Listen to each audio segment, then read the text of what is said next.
ton travail, donc en fait, cela permettra de ne pas évoquer vraiment cette question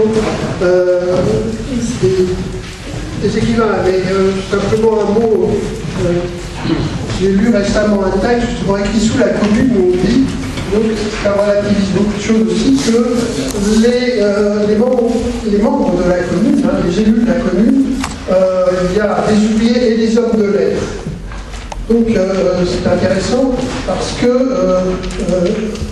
beaucoup sont journalistes, hein, des élus, et évidemment c'est une conception de ce que peut être écrivain qu'il faudrait aussi prendre en compte. Hein. Qu'est-ce qu'un écrivain? Est-ce que c'est un roman? Et en tout cas, beaucoup effectivement de communards sont écrivains. On peut dire que Varlin sait écrire. Voilà. Hein, beaucoup de militants de la Commune, par certains côtés, ont une qualité d'écriture exceptionnelle. Bien, je passe là-dessus parce que tu as déjà dit beaucoup de choses et je vais arriver à mon sujet sur les artistes et la Commune. J'ai commencé donc cette promenade, parce que moi je vais aussi faire un peu une promenade, j'espère que ça va marcher, pour rappeler que chez les artistes, effectivement, pour réfléchir un peu à côté d'histoire, il y a toujours eu des artistes, j'entends plasticiens et du spectacle, hein, mais j'évoquerai quand même surtout les artistes plasticiens dans cet exposé, même si je dis quelques mots des artistes du spectacle. En tout cas, les artistes plasticiens, tout n'est pas de la Commune, hein, bien entendu. Il y a une tradition ancienne de réunion des artistes pour prendre en charge la question des beaux-arts. Hein. Donc j'ai commencé exprès par cette estampe de 1793, hein, Commune des arts, de peinture, sculpture, architecture et gravure, constituée le 18 juillet 1793, en l'an 2 de la République française, une et indivisible. Hein. Voilà, c'est une des premières associations d'artistes qui est créée en pleine Révolution française. Donc, qui commence à s'occuper des intérêts de l'art et des artistes. On pourra après étudier la gravure, c'est pas neutre, mais on n'a pas le temps. Et on revoit ça en 1848, où de nouveau, il y a des assemblées d'artistes qui créent une représentation des artistes pour... et puis, on le voit aussi, avant la Commune, où les artistes prennent en charge, en septembre 1870, la sauvegarde des œuvres d'art menacées par l'arrivée des Prussiens près de Paris. Donc on va avoir une émergence, une aventure sociale et culturelle des artistes extraordinaires. Après, il faudra attendre 1968 pour revoir un mouvement des artistes aussi intense, des artistes plasticiens surtout, mais on a aussi un héritage dans cette participation des artistes et avec aussi une particularité dans leur façon de faire. Évidemment, donc là je ne reprendrai pas l'art qui domine sous le Second Empire, il y a aussi une génération d'artistes qu'on appelle les académistes, hein, qui d'ailleurs s'épandent, hein, c'est pas non plus, obligatoirement on va avoir une vue en même temps ces gens-là ne savent pas peindre, hein, donc on ne va pas dire que Flaubert ne sait pas écrire. Hein. On peut être anti-communard, on peut même être un artiste et un écrivain installé et être un écrivain et un artiste remarquable. C'est pas le propos de notre... qu'on mélange tout, sinon ça va être dangereux. Donc, il y a, sous le Second Empire, des artistes extrêmement riches. Il y a eu des études, on montre qu'ils habitent dans de très beaux hôtels du 8e arrondissement, du 16e arrondissement, ils ont des commandes de l'Empire, de l'Empereur, ils ont des bonnes positions au salon, etc. etc. Donc on a ce phénomène, mais on a de la même façon que tu l'as dit un peu pour les écrivains, on a une génération de jeunes artistes que je n'ai pas le temps de présenter, parce que ce serait trop long et que je veux aller, parce que là il y a une vie formidable pendant la commune, de jeunes artistes dont les courants se développent à la fin du Second Empire. Alors bien sûr, il y a le cas Courbet qui reviendrait, qui représente un certain courant de l'art, mais il y a aussi dans ce moment le courant impressionniste, et ce courant, et c'est l'impressionniste, on ne l'appelle pas toujours encore comme ça, mais ces jeunes gens, dont le maître, par certains côtés, pourrait être Manet, mais ces jeunes gens sont confrontés à la censure impériale, ils sont confrontés au fait d'être refusés par l'Empire, et c'est d'ailleurs pour ça qu'il y a ce très célèbre salon des refusés, où eh bien, ceux qui deviendront après les grands noms de la peinture, un certain nombre d'entre eux en tout cas, sont présentés. Hein. Et ils n'hésitent pas à sortir de ce sujet un peu, vous voyez, symbolico, parfois un peu affadi, etc., pour rentrer dans la cruauté du réalisme. On penserait par exemple à l'exécution de Maximilien par Manet, hein, qui est refusé d'ailleurs, dont on refuse qu'il soit présenté au salon. C'est là où il remet en cause la victoire, la défaite, il présente la défaite impériale de l'expédition au Mexique. Et donc, il y a déjà à la fin du Second Empire une ébullition à la fois artistique, mais aussi qui remet en cause, de même d'ailleurs que chez les jeunes écrivains, hein, comme Vallès ou d'autres qui sont censurés, qui remet en cause la politique impériale. Donc moi je vais en arriver directement à une parce que c'est quand même quelque chose d'extrêmement important. Cependant, je ne voudrais pas qu'il y ait trop d'illusions non plus qui se créent, même si beaucoup d'artistes sont engagés dans la commune, beaucoup ne sont pas engagés dans la commune. Mais très peu sont aussi violemment contre que ce que vous avez pu entendre chez les écrivains. Ça n'existe quasiment pas chez les artistes. Mais par contre, un grand nombre, y compris des jeunes, là c'est pas vraiment un conflit nécessairement générationnel, y compris les jeunes peintres, ne seront pas engagés dans la commune pour différentes raisons. Alors je peux vous en citer un certain nombre, par exemple. Bon, il y a beaucoup qui sont partis, comme tu l'as dit, hein, mais voilà Boudin qui part en septembre 70, il ira ensuite à l'étranger. Cézanne, il quitte Paris en septembre 1870. Tous ces jeunes qui quittent Paris au début de la guerre. Et ils ne reviendront plus. Donc Cézanne quitte Paris en septembre 1870, il va dans le Midi. Il y a un petit problème pour Cézanne, c'est qu'il a été réfractaire. Hein. Il a été tiré, il aurait dû rejoindre l'armée. Il est même recherché parce qu'il n'a pas rejoint l'armée à ce moment-là. Corot a quitté Paris, lui, assez tardivement, mais est à Arras, dans la commune. Daumier, qui est déjà vieux et malade, est à Valmondois, dans la lointaine banlieue, il n'est pas à Paris. Degas, lui, était resté à Paris, mais il quitte Paris juste vers la mi-mars, il part en Normandie. Millet est à Barbizon, il part en Normandie lui aussi en septembre. Manet, alors Manet, lui, il est resté à Paris pendant le siège, il a été garde national, mais il part le 17 mars de Paris.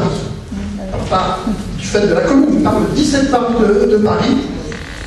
Et parce que à Paris, il n'y avait plus de siège, il fait partie de sa famille était partie, sa femme et sa famille étaient partis. Et donc il part dans le sud-ouest, et là d'ailleurs on a des lettres et là on voit bien l'effet, tous ces gens-là, de la propagande versaillaise. Une fois qu'ils ne sont pas à Paris, ils n'ont plus d'informations que quasiment par Versailles. Donc ils ont une image de la commune qui leur vient par la presse versaillaise. Et on voit les premières lettres de Manet, par exemple, qui sont hostiles à la commune. On dit, mais qu'est-ce que c'est que cette horrible chose qui est en train de se passer à Paris? Mais Manet, lui, il va rentrer assez tôt. Il rentre quasiment fin mai, à la fin de la semaine sanglante à Paris. Et là, par contre, il va être très marqué par ces images d'horreur de la fin de la semaine sanglante. Il va d'ailleurs assister aux exécutions délibérément de Ferret, de Rossel, parce qu'il veut voir. Et il aura le courage d'aller visiter Courbet en prison. Hein. Et donc là, c'est un itinéraire différent. Monet, lui, l'été 70, il est à Trouville. Et il va partir, lui, à Londres, au moment du début de la guerre. Il va rester jusqu'à l'été 71 à Londres. Donc il ne voit pas la commune. Cependant, quand il voit que Courbet est condamné, il va protester. Renoir, lui, il est mobilisé à Tarbes pendant la guerre. C'est le seul vraiment des artistes importants qui sera présent dans la commune, pendant la commune. Important entre guillemets, évidemment tout est relatif. Vous voyez, je cite quand même tous les grands noms de la peinture un peu exprès. Hein. Renoir, lui par contre, il a été mobilisé à Tarbes, il était soldat, il n'avait pas fait la guerre, il était dans un dépôt à Tarbes, et il est revenu en mars 1871 à Paris. Et comme tous ces artistes d'ailleurs que j'ai évoqués, tous ceux-là, et les deux derniers, Sisley et Pissarro, dont je parlerai, pendant toute cette période, le siège et la commune, ils ne font qu'une chose, c'est peindre. Voilà. Ils peignent. Moins difficilement, ils se plaignent parce que ce n'est pas des bonnes classiques, mais ils peignent. Voilà. Donc, Renoir, lui, il est à Paris. Il revient justement à Paris au début du mars, parce qu'il a été démobilisé de l'armée. Et il peint à Paris un petit peu difficilement. Il est arrêté. Donc Renoir a été arrêté par les communards, par les fédérés, parce qu'on a cru que c'était un espion. Parce qu'il y avait effectivement des espions versaillais qui faisaient des croquis de barricades et qui les ramenaient à Versailles. Donc on a cru que c'était un espion, comme parfois certains photographes. Hein. Et donc il a été arrêté, mais ça renvoie à ce qu'on a dit tout à l'heure. Renoir connaissait beaucoup Rigaud parce qu'il avait fréquenté les salons républicains dans l'avant-guerre. Rigaud est intervenu. Tout ça n'est pas trop dit dans l'histoire de la commune. Rigaud est intervenu et l'a fait libérer, lui a donné un passeport à laisser passer en quelque sorte pour qu'il puisse désormais aller et venir, etc. Mais lui, Renoir est totalement apolitique, il n'y a aucune déclaration politique. Bon, Sisley a quitté Paris. Le plus favorable de tout cela d'ailleurs, c'est Camille Pissarro, qui lui est parti comme beaucoup en septembre 70 à Londres. Hein. Beaucoup sont partis, et il a d'ailleurs peint à Londres également, et il ne rentre à Paris qu'en juin 1871. Mais là, par contre, on a des écrits de Camille Pissarro pendant et après la Commune où il manifeste toute sa sympathie. Mais donc vous voyez, tous ces grands noms de la peinture, aucun n'est vraiment actif dans la Commune. Il ne faut pas qu'on ait une vision une sorte d'engagement de tous les grands de la peinture, hein, ni Boudin, ni Cézanne, ni Corot, ni Daumier, ni Degas, ni Millet, ni Manet, ni Monet, ni Renoir, ni Sisley, ni Pissarro, et encore beaucoup d'autres, ni Millet, je ne vais pas évoquer Millet. Certains ont été élus à la Commission fédérale des artistes, mais ils n'y ont absolument pas participé. Ne sont communards. Voilà, il faut être clair, le dire, et que fait partie d'une réalité historique. Ceci dit, évidemment, il y a un élan et des centaines et centaines d'artistes peintres. Ce sont sculpteurs, graveurs, architectes, et non des moindres. Et c'est là que c'est peut-être un paradoxe par rapport aussi un peu à la littérature. Ce ne sont pas du tout, au contraire, des gens qui sont moins connus maintenant, mais qui l'étaient beaucoup à l'époque. Et effectivement, pour ces gens-là, la Commune a arrêté leur carrière, a fait qu'ils sont passés totalement après de l'autre côté. Il fallait avoir la personnalité de Courbet pour pouvoir surmonter les siècles en quelque sorte et l'effet de la répression. Alors ces centaines d'artistes, on en retrouve à tous les niveaux de la commune.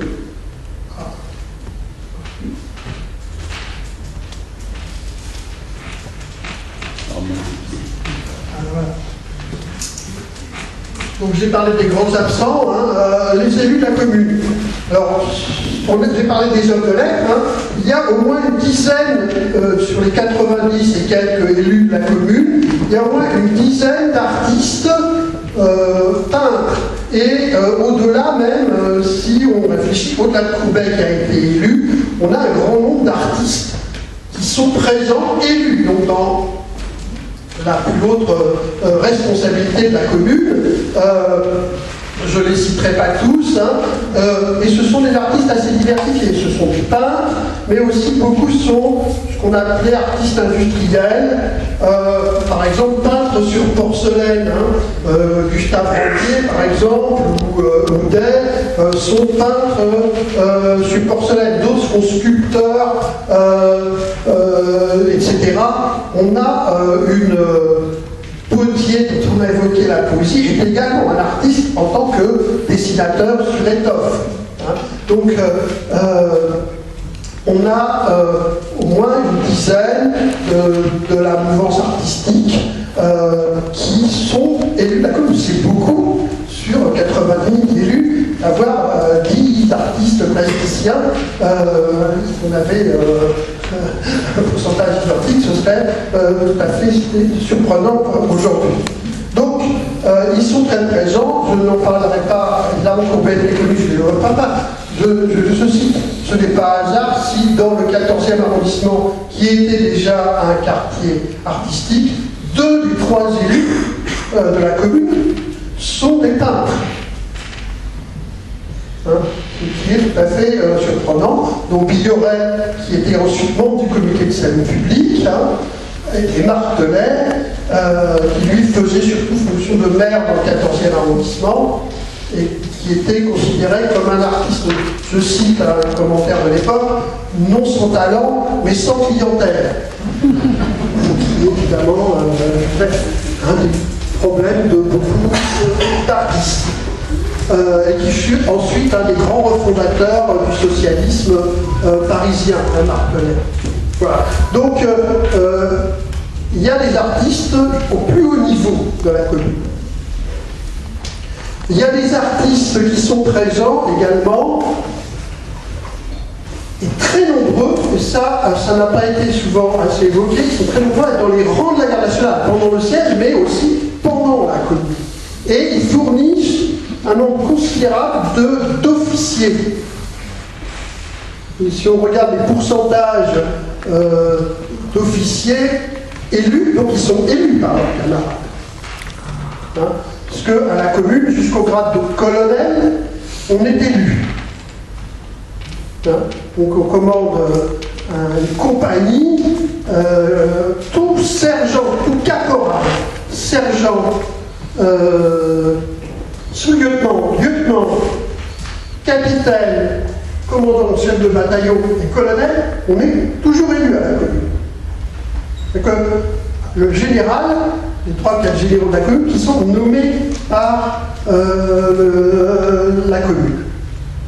Donc, ils sont très nombreux à être officiers. Donc, ça signifie quelque chose, parce que ces bataillons sont très populaires, sont très ouvriers. Et s'ils sont élus, c'est qu'ils ont une vie avec le peuple. Et je n'ai pas eu le temps d'en parler, mais ça c'est très important. Beaucoup de ces artistes plasticiens ont une proximité avec le peuple.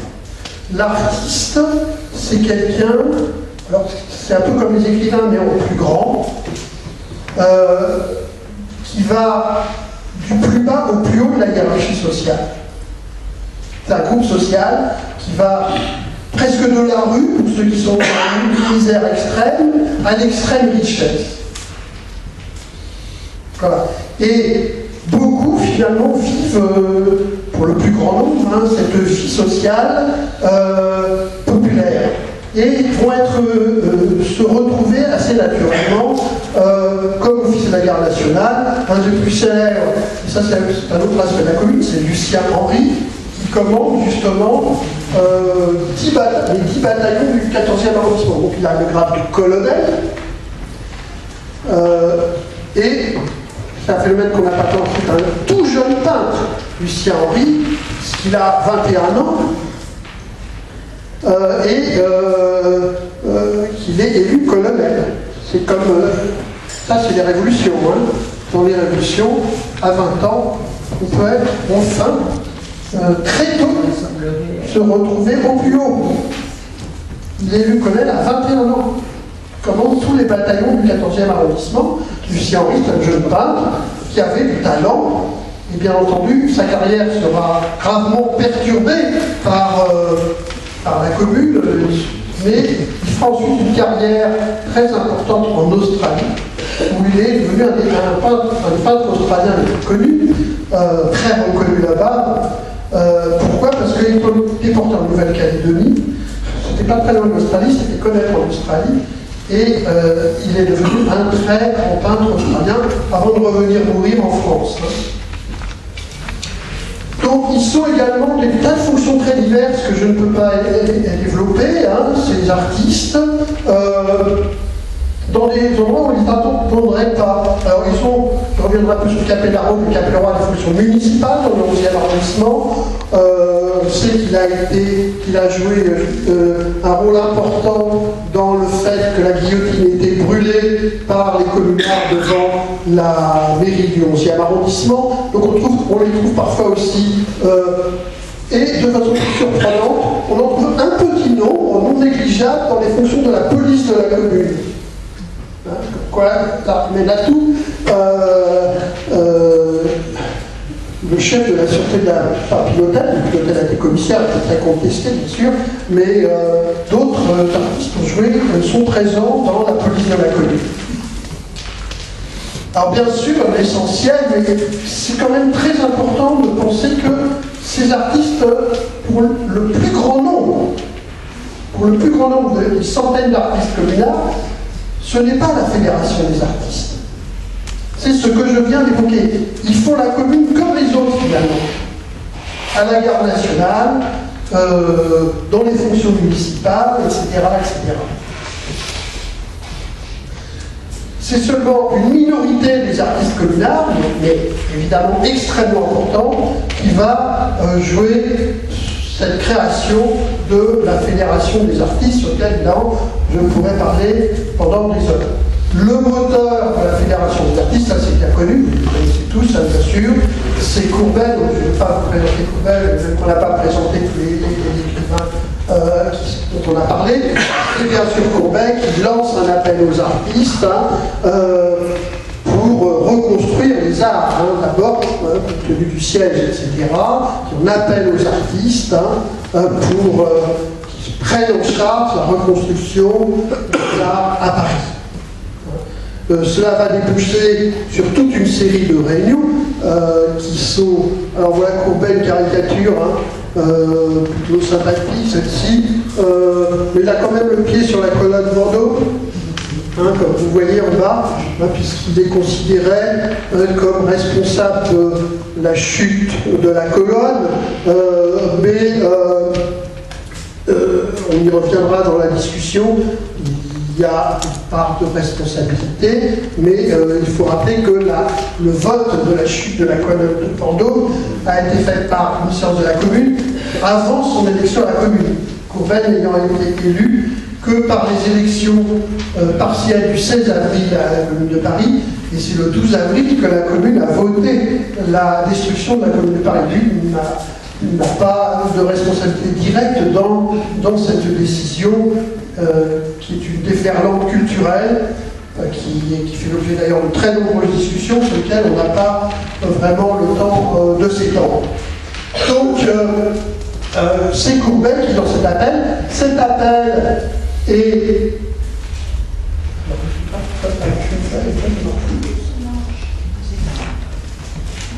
Je vais marquer des trucs là. Je n'ai pas content l'ordinateur de la du 13e.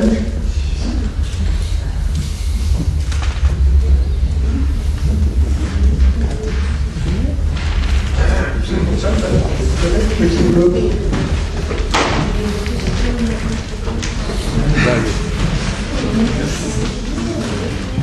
D'accord. Donc il va y avoir toute une équipe autour de Courbet avec des artistes extrêmement importants, dont certains sont encore très reconnus, mais d'autres étaient, j'y insiste, extrêmement importants, qui va créer et animer cette fédération des artistes.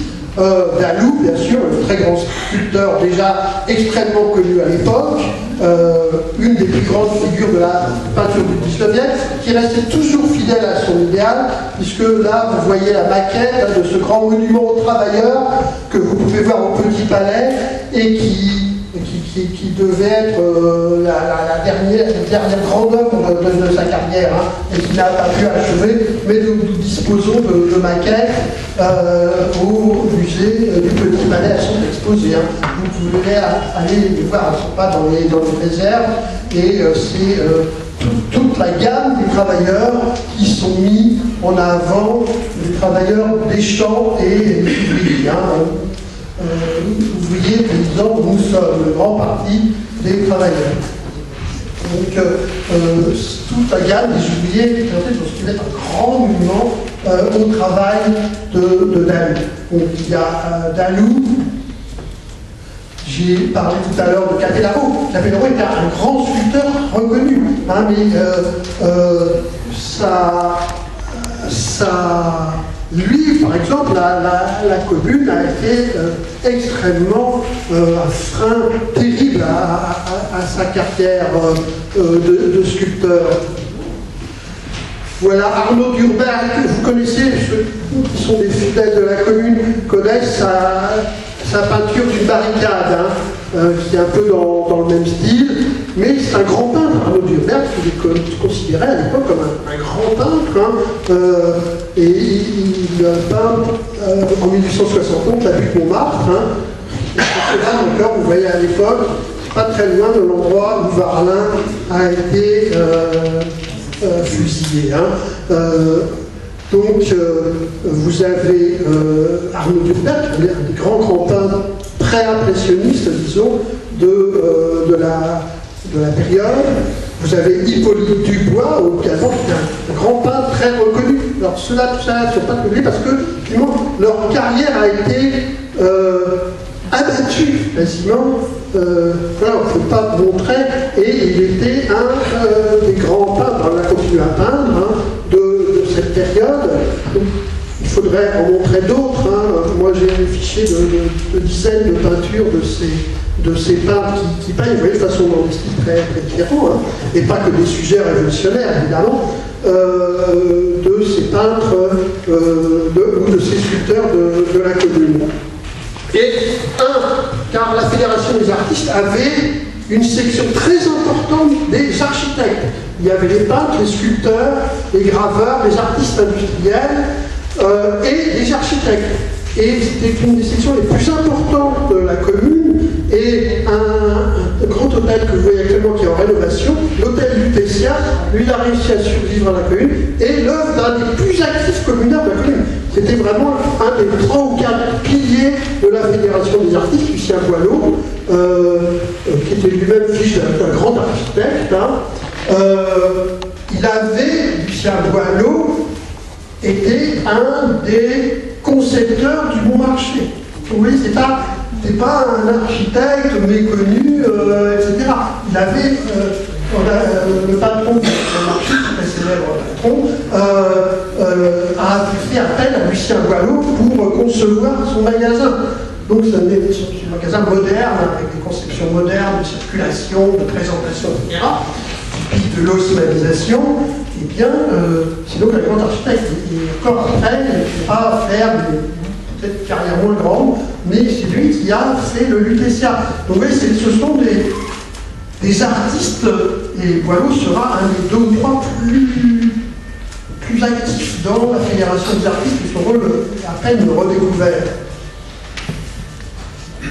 Donc voilà, la Commune de Paris va autoriser le citoyen Courbet à tenir une assemblée générale pour rouvrir les galeries et favoriser le travail qui s'y fait. Il va y avoir toute une série de réunions qui vont déboucher progressivement sur la création d'une fédération des artistes. Ce sont des réunions qui sont très nombreuses. Hein. Il y a 400, 500 personnes, des artistes qui viennent. Hein. C'est donc une vraie mobilisation de ce milieu qui, certains viennent un peu en spectateur, ils ne sont pas toujours engagés, mais quand Courbet invite les artistes à une grande réunion, on va voir, hein, surtout si on annonce qu'il va y avoir une exposition, les artistes ils vont voir, hein, c'est normal, hein, voilà. Et vous voyez qu'on annonce que cette réunion, cette assemblée va rétablir l'exposition annuelle, comme je disais. Donc, le premier but, c'est de rétablir les arts. Mais la Fédération des artistes a complètement dépassé ce rôle. Il y a une direction de 46 personnes qui a été élue. Certains n'étaient pas là, hein, puisque, comme je vous l'ai dit, ça a été une élection tout à fait démocratique, hein, par groupe d'artistes, et ont été élus, par exemple, Manet, Daumier, Corot, qui n'étaient pas à Paris. Hein, donc on dit, Manet était communard, parce qu'on le voit élu, il a été élu, effectivement, par l'Assemblée des artistes, mais il n'a pas participé à la commune. Hein. Donc, cette fédération va dégager un programme qui est tout à fait passionnant et complètement original. Donc, je résume ça en quelques points. 1. La libre expansion de l'art dégagée de toute tutelle gouvernementale et de tout privilège. Donc ça, c'est le rejet de la dictature impériale. Les artistes doivent être, alors plusieurs textes, hein, les artistes doivent être entièrement libres. Il ne peut exister aucune censure, aucune orientation sur l'art. Donc il développe beaucoup de choses là-dessus. Ça, c'est le premier point. Deuxième point, l'égalité des droits entre tous les membres de la fédération. Hein. La commune, c'est l'idée de l'égalité constamment présente. Hein. Liberté, égalité.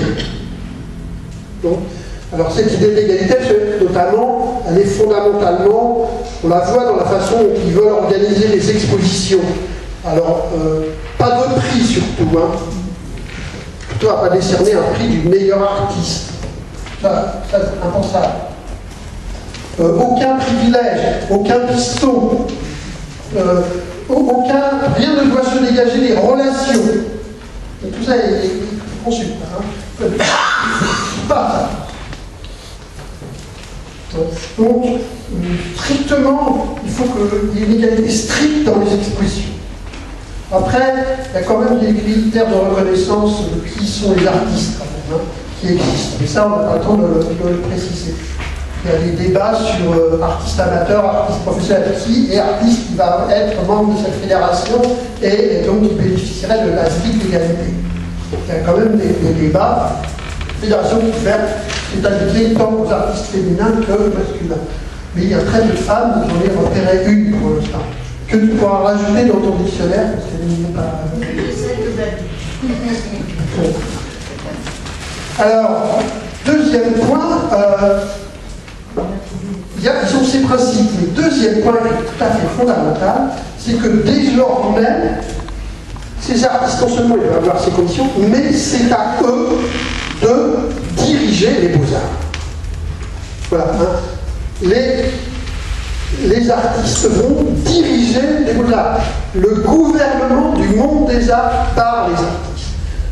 C'est plus des fonctionnaires, c'est plus des ministres.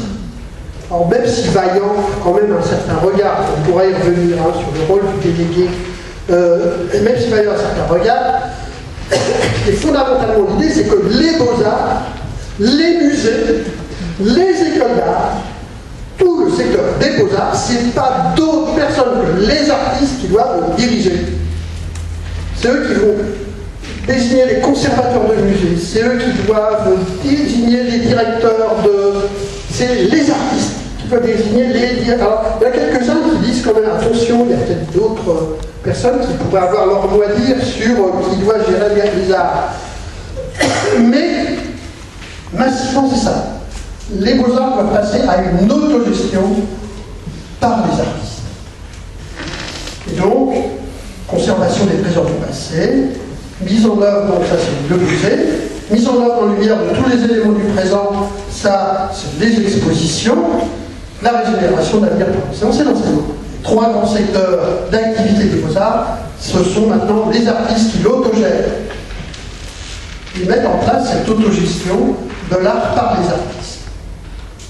Comme tout problème d'autogestion, c'est le problème d'autogestion, quelles sont les limites à l'autogestion par rapport à d'autres qui sont quand même peut-être concernés. Il y a les consommateurs, il y a les... etc. Dans quelle mesure ils peuvent participer à cette autogestion. Et là, pour eux, c'est très radical, c'est à eux. Et enfin, cet art, c'est le dernier point, il ne sert pas à rien.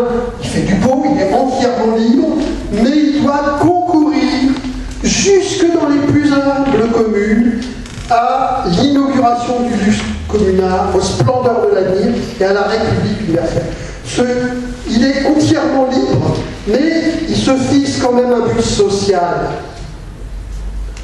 Et l'idée que l'art doit être présent jusque dans les plus petites communes. Donc la culture, c'est pas seulement Paris, mais c'est partout qu'elle doit être présente.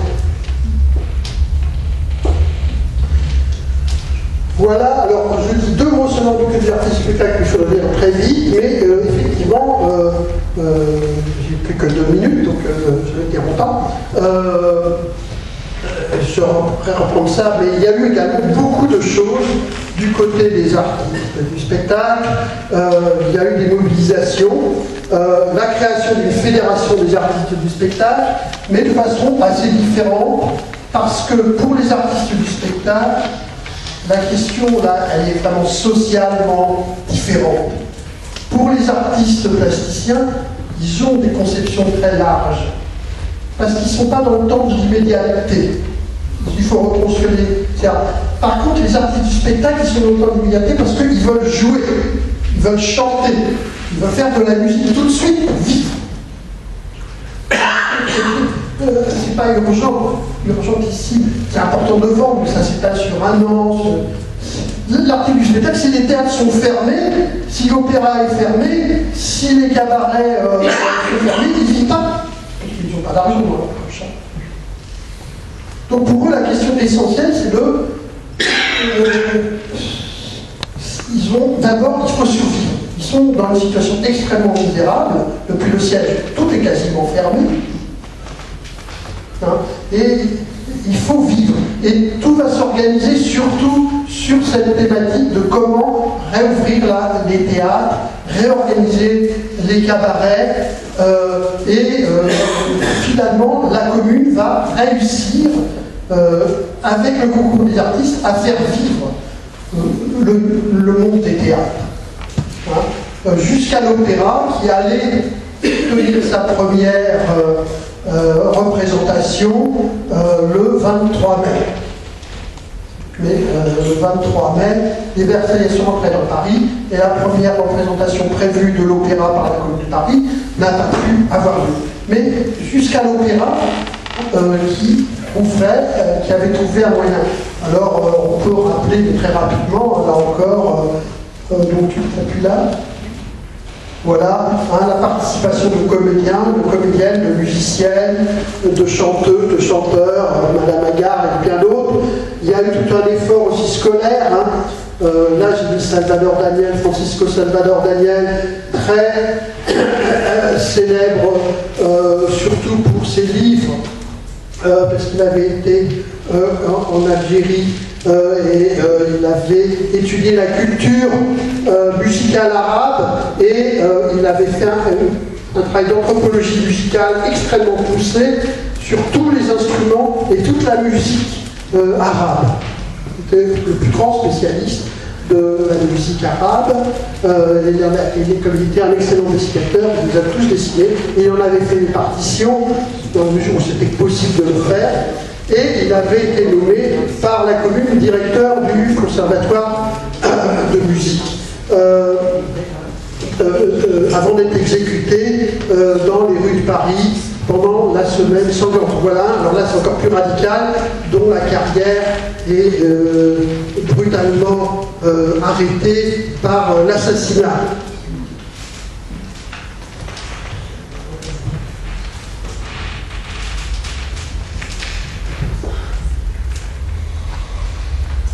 Alors, parmi les actions de la commune, bien sûr, il y a à côté de la réouverture des théâtres, je n'ai pas le temps d'en parler, on pourrait parler des programmes de ces théâtres qui sont ouverts pendant la commune, mais il y a aussi alors toute l'action de solidarité qui est faite, notamment par des grands concerts.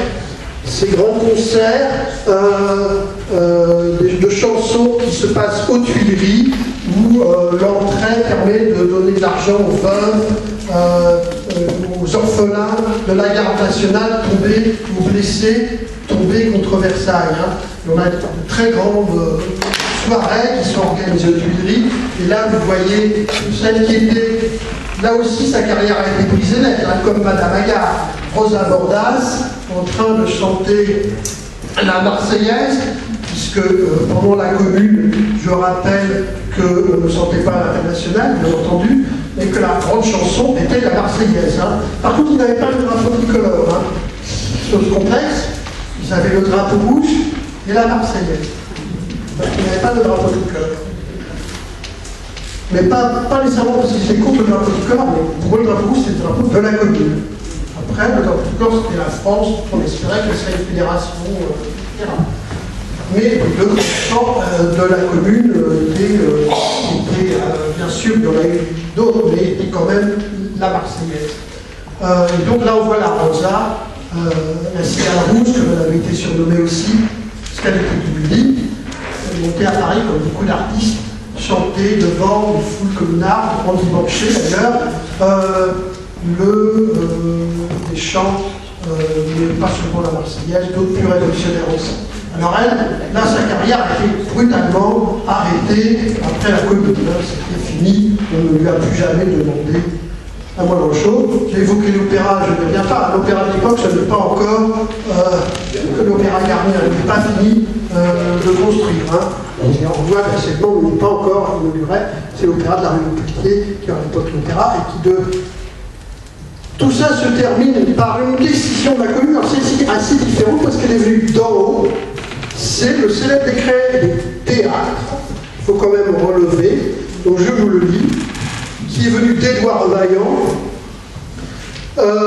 Les théâtres relèvent de la délégation à l'enseignement, ça c'était une petite rivalité avec la police, parce que le théâtre relevait souvent de la police, hein, et de la sûreté pour la surveillance. Donc il le fait passer à l'enseignement, il n'y avait pas de ministère de la Culture à l'époque. Toute subvention et monopole des théâtres sont supprimés. La délégation est chargée de faire cesser pour les théâtres le régime de l'exploitation par un directeur ou une société et de substituer dans le plus bref délai le régime de l'association. Ça veut dire que tous les théâtres sont collectivisés, mais sous forme associative. Ils ne sont pas nationalisés. Ils sont coopératisés. Hein. Ils prennent tous le régime de la coopération. Alors ça, c'est un des derniers décrets, évidemment, il n'a pas fonctionné, mais on a commencé à mettre en place des réunions pour voir comment cela pourrait fonctionner, hein, que cette décision. Et vous voyez que ce soit chez les artistes plasticiens ou que ce soit chez les artistes du spectacle, dans les deux cas, on débouche par des chemins très différents sur les formes d'autogestion, d'association, de coopération de ces milieux. Je n'ai pas le temps, donc je vais arrêter. Dans les modes d'action, il aurait fallu dire aussi quelques mots sur la caricature, hein, qui est bien sûr un aspect central de l'activité de la commune. Et enfin, on aurait pu dire quelques mots d'autres éléments de la photographie et ce qui a pu représenter la société. Je vais arrêter là. Là, c'est Manet, évoqué tout à l'heure, Manet n'était pas partisan de la politique, il n'y a pas partisan qui est revenu à la fin, qui a vu, et qui a été évidemment très marqué dans sa peinture Mais ça, bien sûr, vous le connaissez. Voilà, j'arrête là.